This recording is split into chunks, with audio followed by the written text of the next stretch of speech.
Welcome back to Physics Junction. Today I'm going to teach you laws of motion. Laws of motion is the most important discovery of Newton.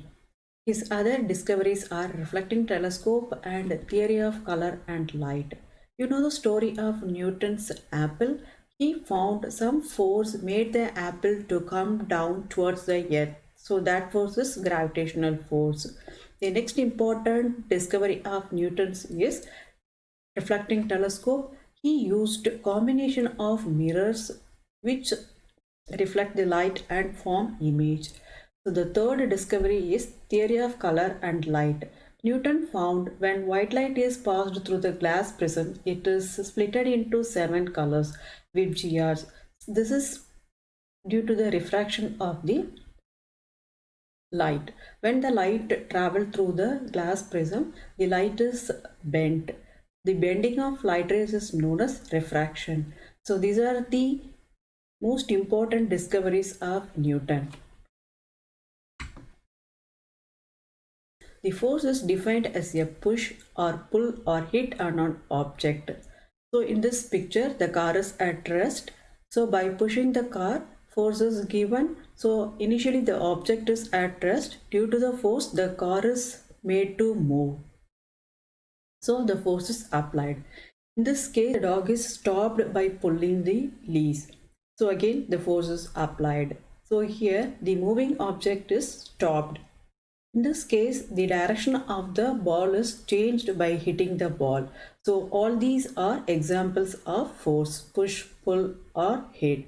The force is represented with F equal to mass time acceleration. So the force can change the state of an object. So it brings the moving object to come to rest or moves the stationary object to travel in a straight line.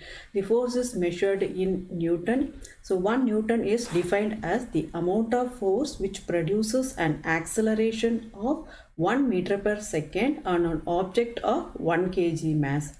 This force is a vector quantity. It has both magnitude and direction. Here the arrow indicates the direction of the force and the magnitude gives the distance moved by the object. Next we see types of forces. There are two types of forces, balanced forces and unbalanced forces. Now let's start with the balanced forces. In this example, we have a wooden block attached with two strings X and Y. Force acting on the string X is taken as Fx, as well the force acting on the string Y is taken as Fy. For example, we take these two forces are equal, that is Fy equal to 2 Newton and Fx equal to 2 Newton. When two forces acting on an object are equal, then the object will not change its state. It will not move. It will be continuing its rest state. In the second example, the object is moving. The two forces acting on the object are driving force and frictional force, and these two forces are acting in opposite directions. However, their magnitudes are equal. And so these two forces are called balanced forces, and these balanced forces cannot change the state of motion of this object. So this is the another example for balanced force. The second type of force is unbalanced force. Here we have two forces, Fx and Fy. Fy has greater magnitude than the Fx, and these two forces are acting in the opposite direction. Here we have the object. These two forces are acting on the opposite sides of the object. These two forces are known as unequal forces or unbalanced forces. Here the object will move in the direction of the force which has greater magnitude. Now let us see some examples of our balanced and unbalanced forces. We have a box. The box is at rest. The force given to the box is called as pushing force. The opposing force is here the frictional force, and these two forces are acting in opposite direction. At the same time, the pushing force magnitude is much smaller than the frictional force magnitude. So they are unbalanced forces, but the force given against the movement of the object is much larger, so the box cannot be moved forward. In the second example, two children are pushing the box. So the pushing force is equal to frictional force. So they are equal in magnitude, but they are acting in opposite direction. So these two forces are balanced forces. The balanced forces cannot change the state of the object. So the object is again at remains at rest, so the box cannot be moved. In the third example, three children are pushing the box. So the pushing force will be much greater than the frictional force. Here, the pushing force and the frictional forces are unbalanced forces. When an unbalanced force is applied, the box starts moving in the direction of the resultant force. Next, we move on to laws of motion. Galileo observed that the object moves with a constant speed when no force acts on them and an inclined plane. Newton got ideas from Galileo and he presented three fundamental laws of motion. Next, let us study Newton's first law of motion. Here we have two objects, object 1 and object 2. Object 1 is at rest, object 2 is in motion, and these two objects will not change their state of rest or motion until an unbalanced force is applied. This is called first law of motion. So here these two objects do not change a state of rest or motion. Since these two objects cannot change a state of rest or motion themselves, this inability is called inertia. So this is explained in the Newton's first law of motion. Next law of inertia, from first law of motion, if the object is at rest, it tends to remain at rest. If the object is moving, it tends to keep moving. This is called law of inertia. Next, let us see some examples for inertia. Suppose you are traveling in a car, the car is moving with some velocity, so your body also moving with some velocity. When the driver applies brake, so the car slows down, but your body will not come to rest. It will try to move with the same velocity. So this is called inertia. So due to this inertia, so your body will lean forward. The second example, the bus is at rest. You are standing inside the bus. Your feet is in contact with the floor of the bus. With the sudden start of the bus, your feet will begin to travel with the bus, but your body will not. Because of this, you will lean backward. This is another example for inertia.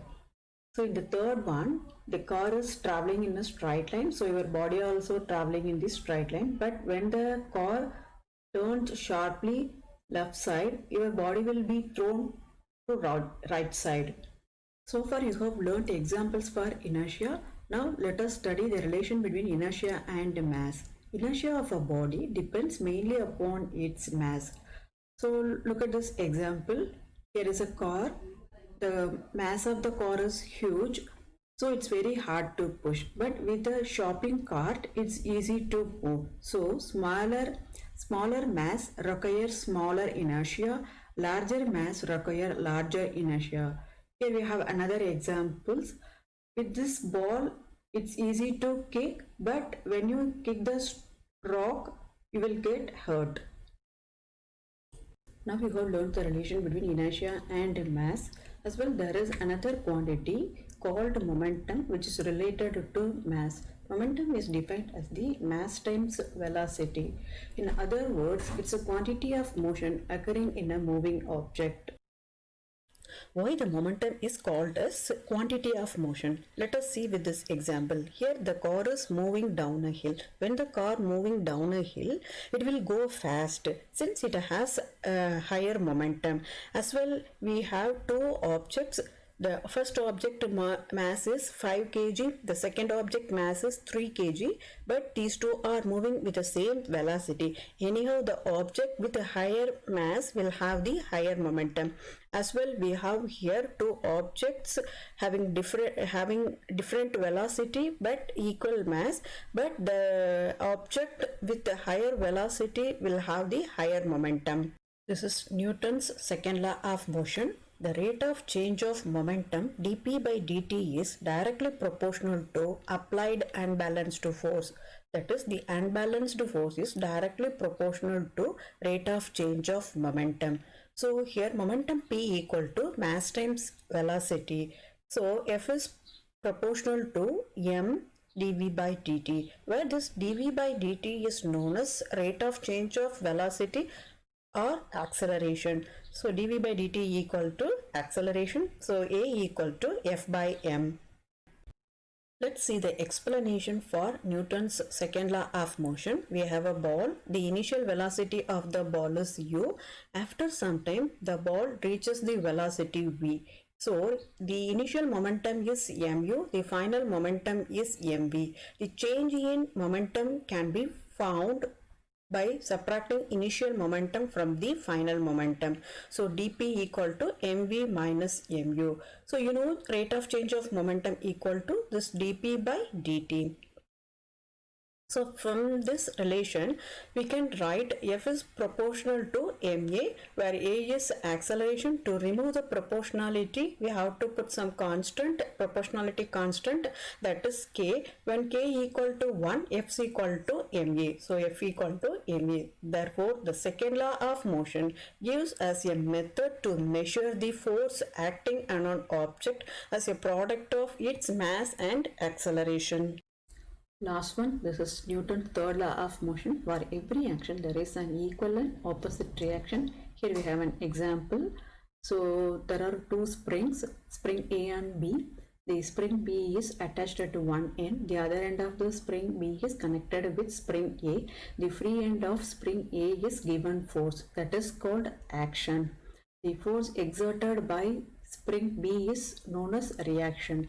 Here, the force exerted by the spring A on the spring B is taken as Fa. As well, the force exerted by the spring B on A is taken as Fb. Here, Fa is equal to minus Fb. That is, these two forces are acting in opposite directions. However, their magnitude are equal. So both the spring balances and shows the same readings on their scale. So for every action, there is an equal and opposite reaction. We have two more examples for Newton's third law of motion. When the gun is fired, the force exerted by the gun on the bullet is forward force, that is action. The force exerted by the bullet on the gun is the reactional force. Here the mass of the gun is much greater than the mass of the bullet. So the acceleration of gun will be very less and the acceleration of the bullet will be very larger. So here the acceleration is less, so the gun will be moved backward very little. But the bullet will be fired with very great velocity in the forward direction. So this is the air balloon. When the air is released, the balloon will be pushed forward. So in this video you have learned laws of motion. I hope you enjoy this video. Thanks for watching.